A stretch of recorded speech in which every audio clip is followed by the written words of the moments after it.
Hey, what's up, Logos Personal Finance students? Happy Monday. It is Monday, June 15th, 2020, day 56 of our e-learning experience overall. This is day 6 of term 6. We are beginning week 2 of term 6. We made it through the first week, doing great, off to a great start. We want to keep it rolling for week 2 of 6. So, I mean, we're, after this week, we'll be a third of the way done with the term. So that's the good news. And more good news, we got more great personal finance curriculum for you to work on Econ Lowdown today. Again, this is information that will help you in the near future, right? This is not just busy work. This is not just, some kind of weird math that you might never use in your adult life. This is real life skills that will help you pay the bills. Learn the skills to pay the bills, as they say. So let's go ahead and get onto our Blackbaud real quick. Take a look at what's going on over here. We're at our Blackbaud class page for personal finance. Looking at the bulletin board. Nothing new here. So we will go right into our econlowdown.org. We click on the link. It will take us to our login page. I got my student code and password, so I'm logging in.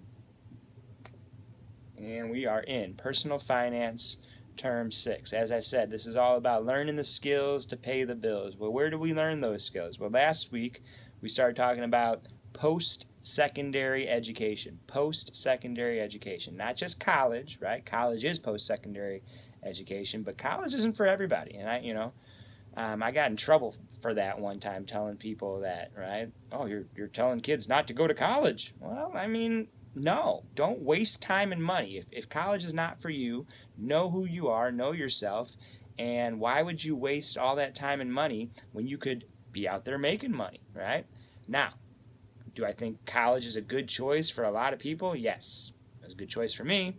It's a good choice for a lot of people if you have a certain profession that you want to do, right? What do you want to be when you grow up? Well, there's lots of jobs that you need a college education in order to do this job. But then if you're not sure what you want to do, right, college is a good place to, figure that out and learn.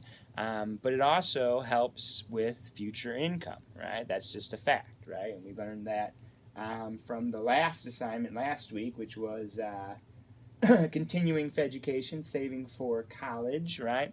And it talked about how, again, you have to be an informed consumer with college, just like with everything else, right? Don't just go to the college that your friends are going to. Don't just go to the college that has the fanciest, paperwork or the best basketball team.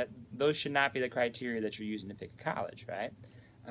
So what criteria should you use? How do you pick a good college? Well, the video Q&A from last week talked about cost. Cost is a big deal, right?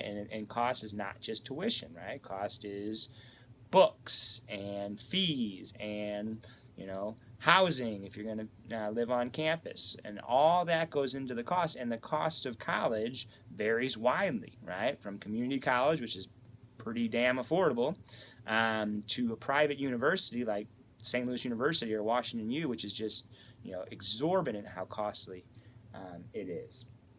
And so if you can't get a scholarship, I mean, good luck paying for that. But you don't need to, right? That's the point. You don't need to pay an arm and a leg to get a good education, right? Community college is a good education, right? Public universities like UMSL or Mizzou or SIU, these are good colleges, very good universities, but you don't even have to go to a university, right? You can get a good value going to a trade school. You can get a good value going to something like that where you're only going to school for 2 years, so it doesn't cost nearly as much in money or time. And then after 2 years, you get your training, you're making good money as a carpenter or a beautician. I mean, they make good money. So there's lots of different options out there, right? The university college is not the only option, right? Now, with so many options, sometimes it can be hard to figure out, where do I go? Where do I start? How do I compare? How do I learn about what options I have available to you? I've added a link, the college scorecard. This is a great resource, this website. If we click on this link, let's take a look at what we got here. collegescorecard.ed.gov. It lets you search in a lot of different ways. What I like to do is I like to start off doing this custom search. And if we look at our location, right, let's find stuff near us. Let's go by the school zip code is 63132, and let's go for a 20-mile radius. So we're going to look for institutions of higher learning, post-secondary educational institutions within a 20-mile radius of Logos, right? That gives, let's see how many colleges we have, colleges and trade schools and all these other things that we have within 20 miles of Logos. Let's take a look.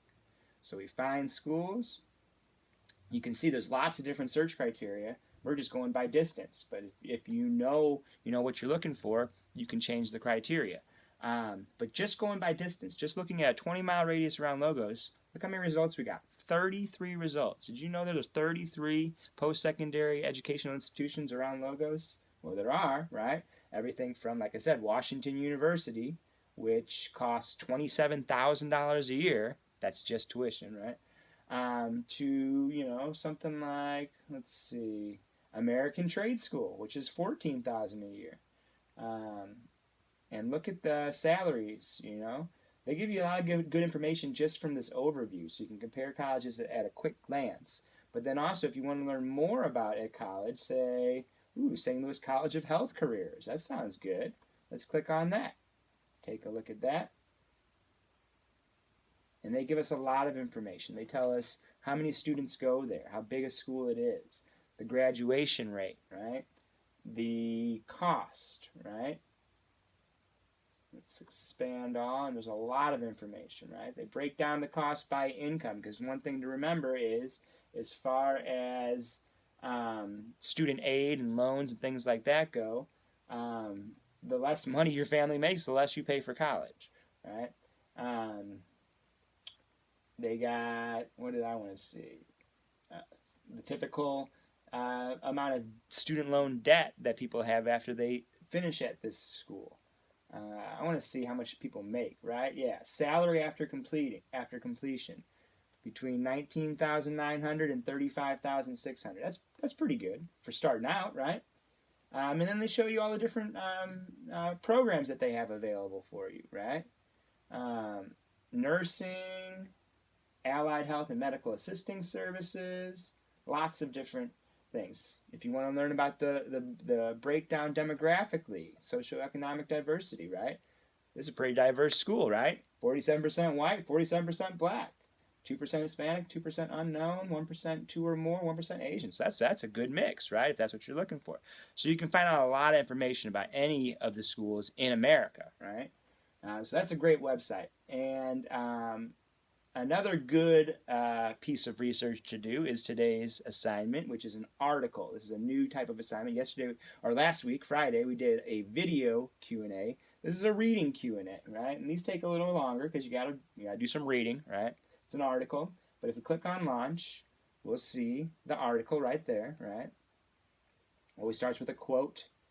This is from the chairman of the Federal Reserve. When I travel around the country meeting with students, business people, and others interested in the economy, I'm occasionally asked for investment advice. I know the answer to the question, and I will share it with you today. Education is the best investment. Education is an investment. That's the name of the article, investing in yourself, right? So there's an article to read here, right? And a lot of these are some topics that were brought up in the video Q&A that you saw last week. So some of this should be new, some of it should not be so new. It's not that long of an article, really. It's only about a page or two. But once you've read the article, once you're ready, you click on this next button up here, and this will take you to the quiz, the questions.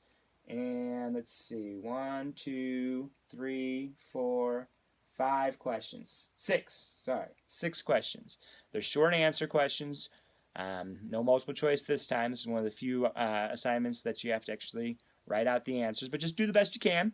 There's only 6 of them, and it's a short article. So if you have any questions or concerns, let me know. Otherwise, give this your best shot, and I will be seeing you guys tomorrow. Peace.